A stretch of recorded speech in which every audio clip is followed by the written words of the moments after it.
I love Dune, and I really like making miniatures, and so in honor of Dune Part 2 coming out, I decided to mash my two loves together in order to recreate the incredible battle scene, the end of Dune Part 2.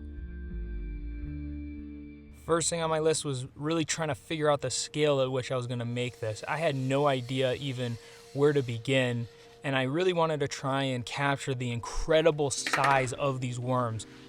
It started off as a little tabletop drawing and turned into much more.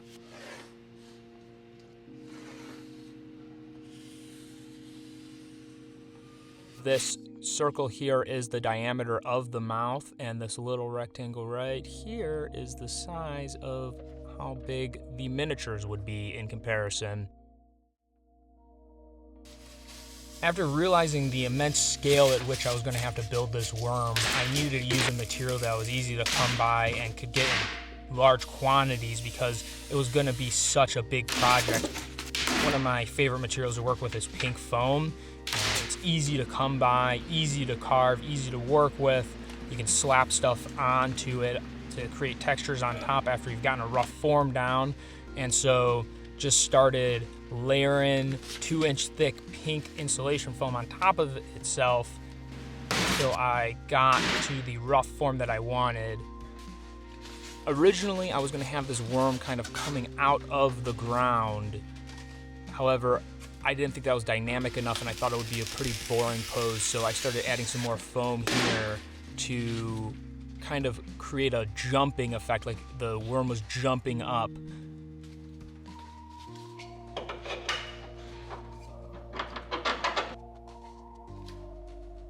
It takes some time to kind of figure out where you want to go with cutting it, and it's kind of nerve-wracking wanting to do that first cut. I mean, there's no real turning back. You can always add clay after, but not really sure how it's going to go until you start. The goal here is to get the real rough shape of the worm here.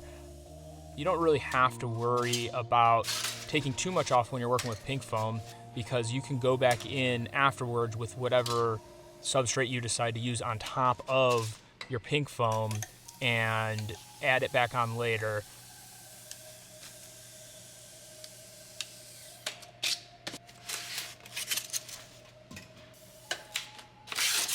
Cutting with this hot foam knife is such a game changer.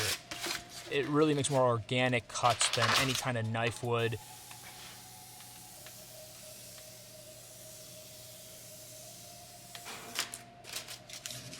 Something I've always learned from doing this foam is that you can always go back and add more later. The foam is just the general bulk material here.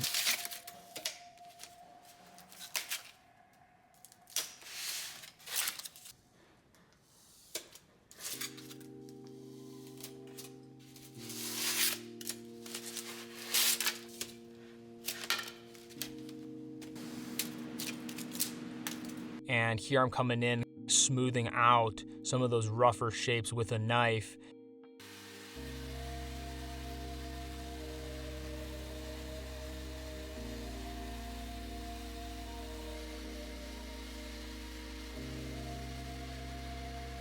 And starting to carve out this mouth, I was going with a knife and a different scooping tool on that hot knife. It was just so slow. I was wasting hours and I felt like I was getting nowhere. I was barely making a dent into this thing, and I was just realizing that this is just way too slow. And what did I realize? I have power tools for a reason. It ended up the hole saw was just a great tool for just tearing away at the mouth. And you can just see me using it as almost just a grinder, taking out the foam in chunks at a time, and it was so fast. 10x to my speed. I would have wasted so much time if I just kept going with that knife. What a waste of time. That's what I find with a lot of my projects. As I go, I'll find a method that speeds me up, and I just got to keep trying different methods if stuff is too slow. Doing these projects really allows me to expand what tools I use and learn new techniques and methods to using all the materials that I use as I go.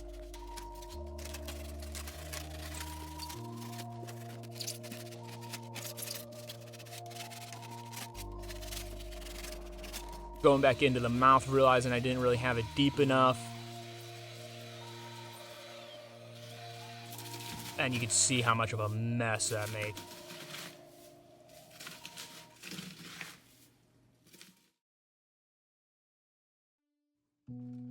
The worm has these scales that almost look like tree bark is what I thought before I started working on this project. So I thought I'm going to use literal tree bark as my texture for creating these scales. You can see me here using pieces of tree bark that I'd found outside and pressing it into Super Sculpey to create molds like people make out of silicone.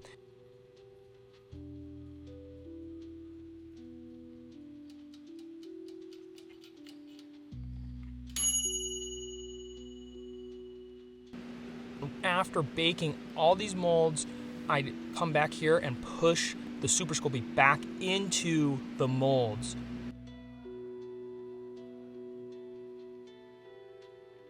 I wanted to just have different shapes and sizes and just make a ton of scales so that when I went back to the worm, I'm able to just not think about the size, the shape of the scales and go with the flow of the work. Go with how the worm builds itself up as I'm building them on. And so I have a million scales. Here's me laying all the scales out for you. This isn't even all of them. I had to go back after this and create more scales. This was probably half of the amount that I actually had in the end.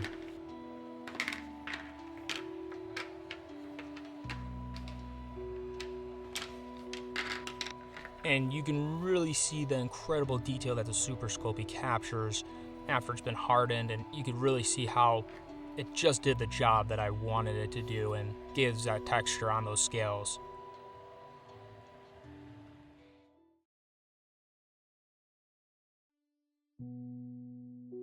Now moving on to the miniatures. Something that I really had a hard time with was trying to find someone who had created miniatures of the Sardaukar and the Fremen in kind of a mini format that I'd be able to print out and paint. I ended up using Hero Forge, which is kind of a D&D mini maker.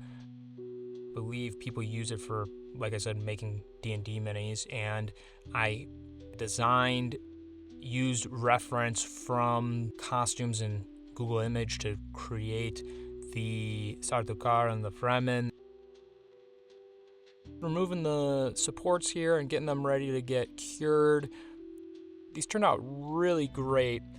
I had some problem with the supports. I was trying to use really tiny, barely anything there supports because I didn't want to have the little marks from the supports coming off of these. I'm not the best at resin printing. I know that someone else could have done this much better than me, but the best thing was that I got it done, and I really didn't want to have to spend so long on this because this project ended up taking so long as it was. I just needed to get it done and continue working on everything else.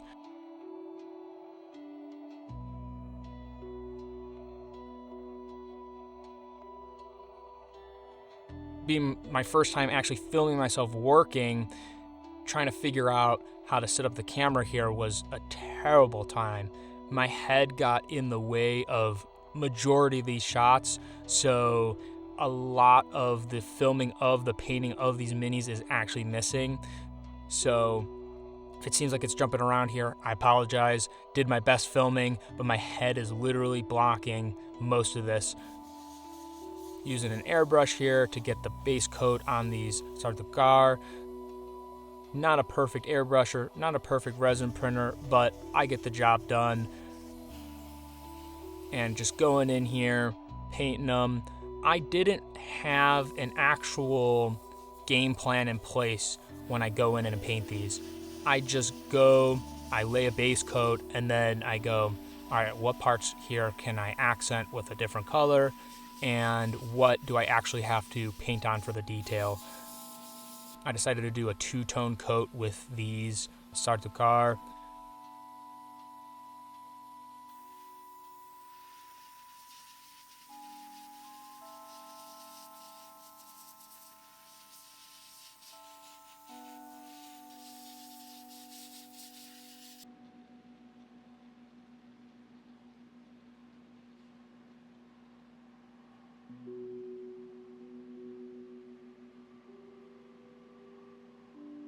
Trying to figure out how to paint the Fremen was really hard.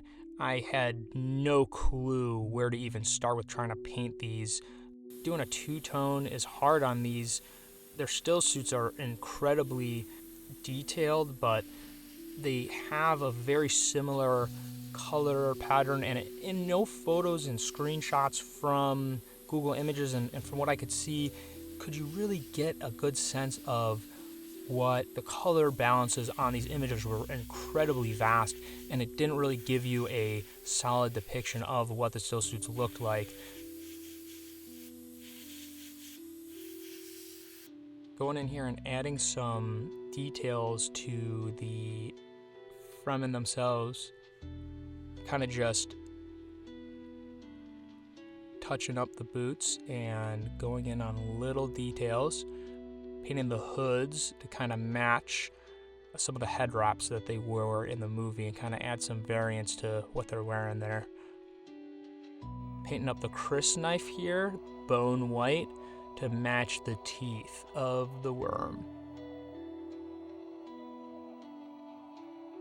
Kind of just dabbing off with my finger here to add some texture. It's a really good way to add some texture to the paint. I tend to use my fingers as a painting tool more than I'd like to admit, but it's a great blending tool, better than most tools that I actually purchase. Broke the flagpole here. I needed to break off a flag. I tried to keep the flagpole full, but I messed it up, and it's alright. I'll just add something to hold the flag on later. Using Mod Podge Stiffy here to glue these two halves together. Just one side of the flag is more detailed, the one that I'll spend more time on, and the other side was not really detailed. You're not going to see the other side, just like the other side of the worm. And so this is kind of the more blank side. The Stiffy enables me to be able to create folds in the flag itself. And I'm using these little pieces of tin foil here and some tweezers and struggling to just kind of shape the flag over this tin foil and lay it over on this solo cup here. Finally getting around to putting the scales on the worm. You can see that the miniatures are not painted right now. Kind of jumping in and out of order on this video. There's so much stuff happening. That stuff was happening day after day. Starting adding that. This is Sculptamold.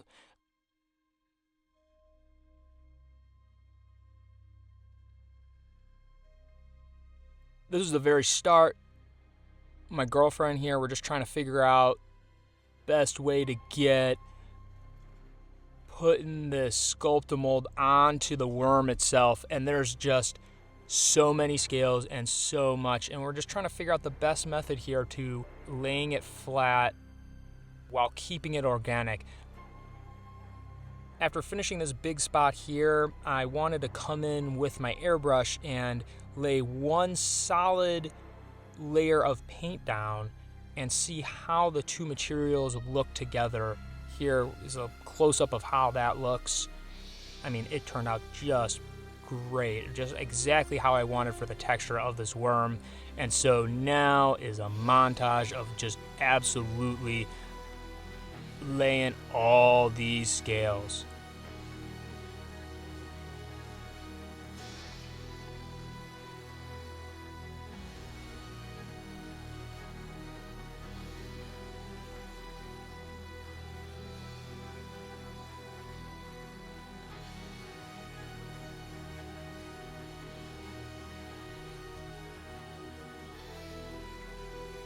And like I said, on the other side of the worm, just no scales. They were already heavy enough as it was. The Sculptamold is very light. It's mainly plaster, and so just slathering it on this side. Getting to the throat, I knew that as soon as the teeth started going into this worm, that there would be no coming back. And so I knew that I would have to finish the throat before the teeth went in, because it is a dangerous game once those teeth start going in. And so just laying the Sculptamold around in the throat. And coming in here is the moment of truth. Painting the entire thing. See that little dark spot from the test from before, and this color on top of what I put down turned out fantastic.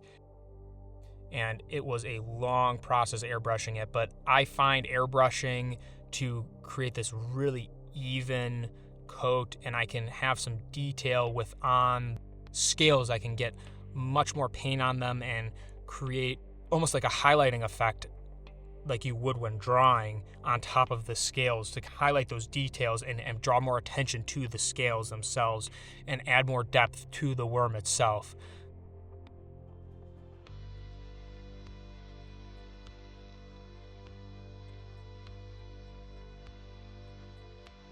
Here it is after getting probably 2 or 3 full coats, and I'm just going in here and, like I said, highlighting those scales and really bringing them out.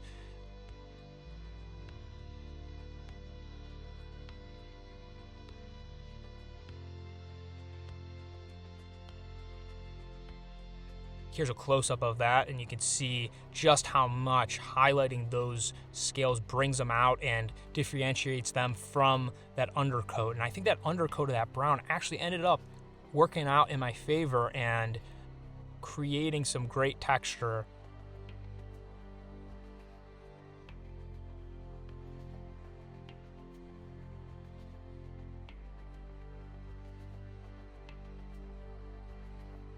This is the last step before the teeth go in. This was just painting the throat, getting on any of those little pieces of Sculptamold that stuck through, and reaching my arm in here and painting this was terrible, and so I had to find a different way to paint it. So I started laying on the ground. Trash can as my headrest, and the paint was just coming right back and hitting me in the face. I mean, for how uncomfortable this was only for a little bit.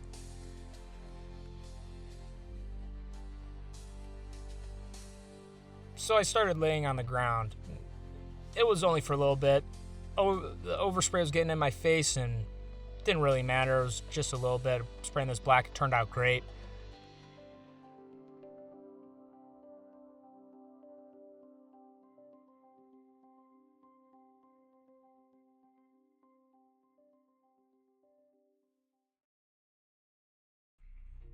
And back to the resin printer for some teeth.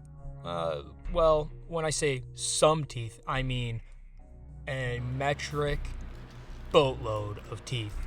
I just kept printing teeth until I ran out of this bottle of resin.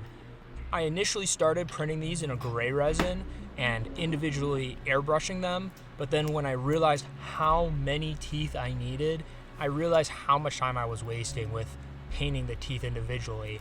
So I'm just breaking them off, getting them ready for the curing machine here. You can see me throwing them, breaking them apart after the curing and putting them into the box. Just so many teeth. These things are sharp, they hurt, and they look sick. Cool.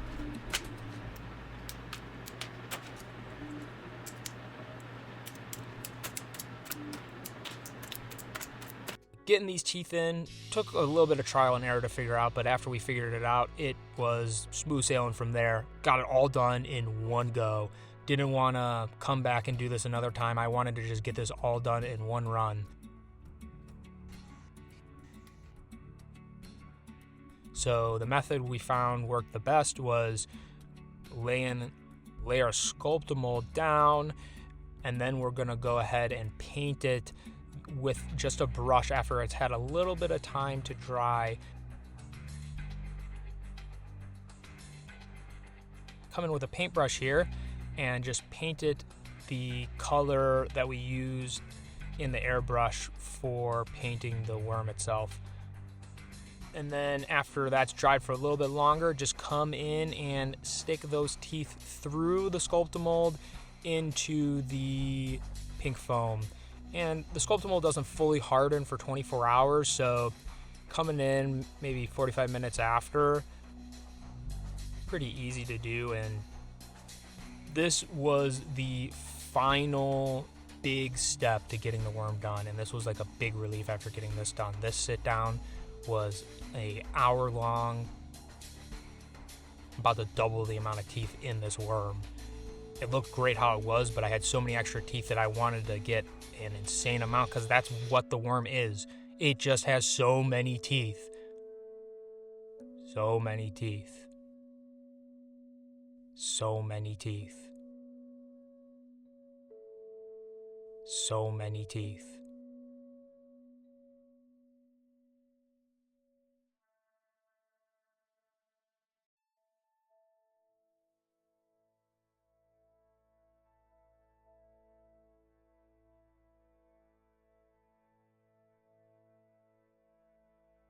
I didn't include any of the footage of me creating this box. I have the entire footage filmed, but this video is already 30 minutes long. I'm not a woodworker, and it's kind of embarrassing how bad this construction job on this box is. So let's just say I did it. And here I am installing the worm, or just getting a test rough idea of where I'm going to place it, because I know that I only have one shot to glue this thing in, and knowing me, I am so messy. I didn't want to mess up this box, because I hate woodworking. I hate finishing the wood, I hate sanding the wood, I hate it. I don't know why I chose wood to make this box out of. It looks great, but I hate it. And so here I am, realizing that it's going to weigh itself down and it can stand on its own if I put it on its side. Between the box and the worm, we're at about, I'd say like 60 pounds. This thing's heavy. And so I used a construction grade adhesive by, I think Gorilla Glue makes this. And I just spread it on here with the spatula, just evenly, like I'm spreading butter on toast. I wanted to get a good amount on there because I did not want this worm to fall. I know that wood warps, and I just didn't want anything to happen to this worm. I wanted to put this in and be done with it. And this was the most nerve-wracking part of the entire project, I think, because I just know that I was gonna like tap something and put the adhesive somewhere I didn't want it, and I was so close to the wall here I didn't even notice, and I just so carefully place it down. And it turned out great. I surprised myself here. I couldn't believe that the first try I got this in. No mistakes, no cleanup, in, and I just left it overnight. Had a little gap here. I wanted to really look like the worm was coming out of the wall, so I had to fill that gap with a little bit more Sculptamold. And to make the sand on the bottom, I did the same thing. Sculptamold the entire bottom.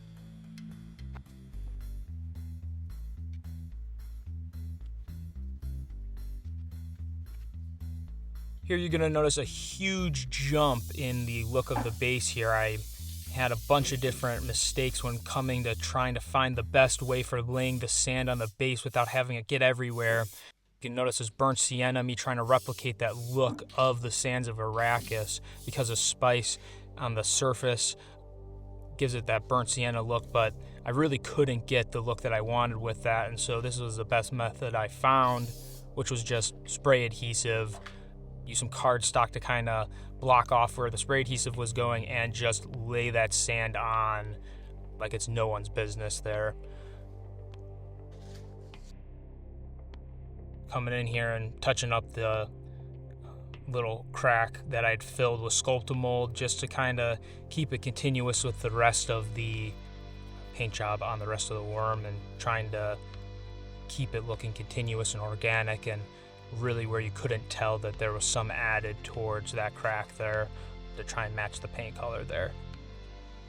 This was the most exciting point of the whole project, getting the final placement down of the miniatures and deciding where they go. It all was coming together, everything was laid, the sand, and this was just getting the final little pieces down super gluing the miniatures that I painted so long ago and trying to remember where they went.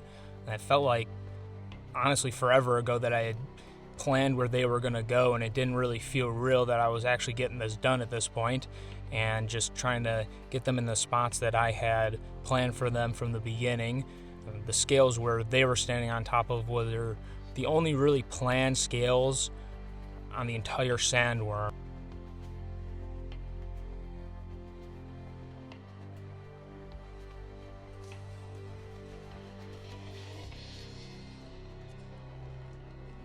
Just getting those reins placed onto the handles or the hilts of the one Fremen that's controlling the Sandworm up front.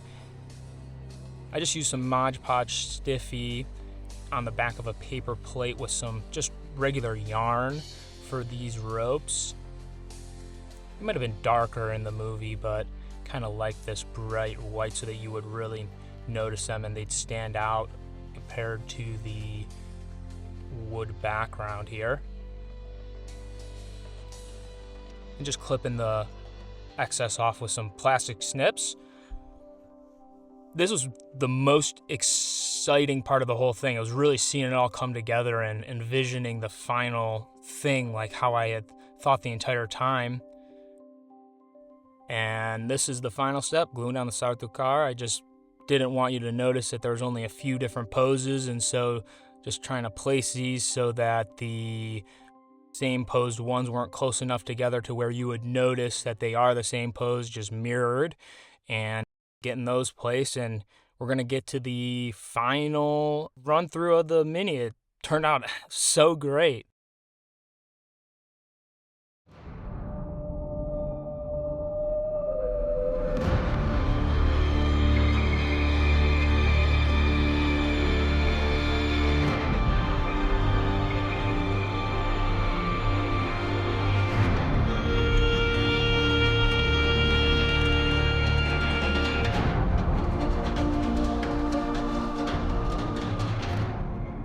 I am incredibly happy with how this worm turned out, and I am incredibly grateful for you making it to the end of this video and watching me make it.